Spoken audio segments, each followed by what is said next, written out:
remember?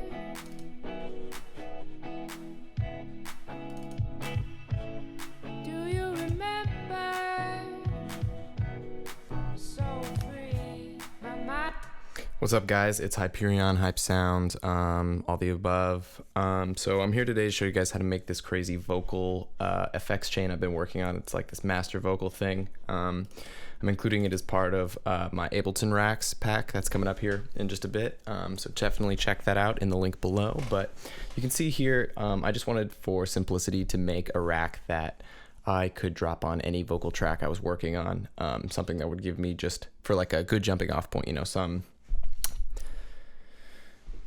parallel reverb, some maybe a little bit stereo delay, kind of give it some width, just a little bit of width, because I think you want to keep your vocals mostly mono. Also a compressor to kind of get rid of the dynamic range just a little bit, and an EQ to filter out some of the low end. So what I came up with here is all the above, what I just talked about. So, you know, I start with a compressor. I got a ratio that can be modulated by the effects chain here. And in the beginning, I demoed the chain for you on and off. So here that is again. Do you remember?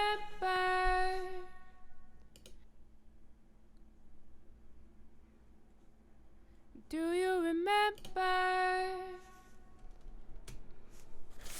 So you can see it's like a really good spot to just start from. You know, I got just pretty much the sound there, and it might be a little more indie just the way I have it dialed in right now. I got quite a bit of reverb, a little bit of chorus, and so anyway, let's go through this and we can listen to the rest of the track. My mind's playing tricks on me. I get so lost up in my head. You can see here that I have a compressor, so getting rid of the dynamic range a little bit. You want to change your attack and your release to be to your tastes. You know, you want to have a little more emphasis on the transients. So you want to turn down the attack, or rather up the attack, so those transients come through. You want your EQ here, so you're getting rid of the low muddy end if you're doing some live recordings or just pretty much any recordings. So that's what I've done here. Again, I'm modulating the frequency of this first pole by this this macro here. Then I have a parallel reverb, so I'm not just throwing a reverb and modulating the dry wet on the channel. I have just a reverb on a wet channel, so I have two channels, so I have the dry channel coming through. Both of these parameters are modulatable through, well, this one can only be modulated through this one over here, this wet reverb, but we can also modulate the gain of our dry channel, pre-delay, decay time, a lot of the other aspects of reverb. So it allows the channel to be coming through twice, and you just add the reverb to the dry channel. I like the way that sounds better than just trying to balance the dry wet here and get the gain right. After that, I have a stereo course effects, and real quick, some of these, well, these racks are also in the rack to be used individually in my racks pack.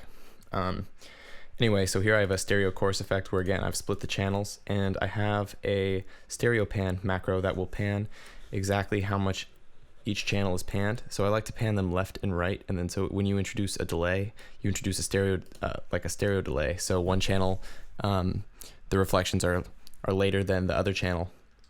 So that gives it some really nice stereo acoustics.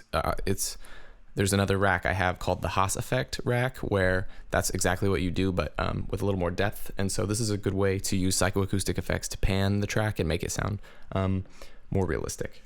Let me mess with that and show you guys just what I mean. My mind's playing tricks on me. I get so lost up in my head.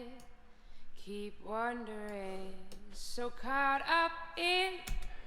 Well, it's not very easy to hear because I've limited the amount that you can pan it. It says 127, but it only pans it 0 to 10 or 0 to left. And so when I'm using my real Haas effect rack, that's when for instruments that you really want to pan wide, like your guitars, your synths and stuff. And so I have, you know, my guitar lead here. I have this sweet Haas effect on it. So I'll show you guys this one.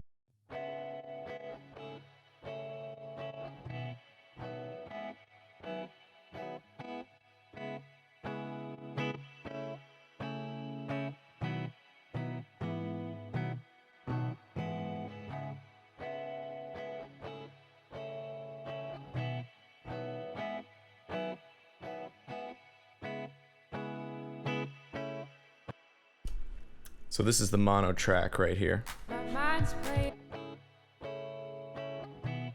And then when I introduce the Haas effect, it pans it very stereo. I hope you're listening to this on a good sound system so you can actually hear it.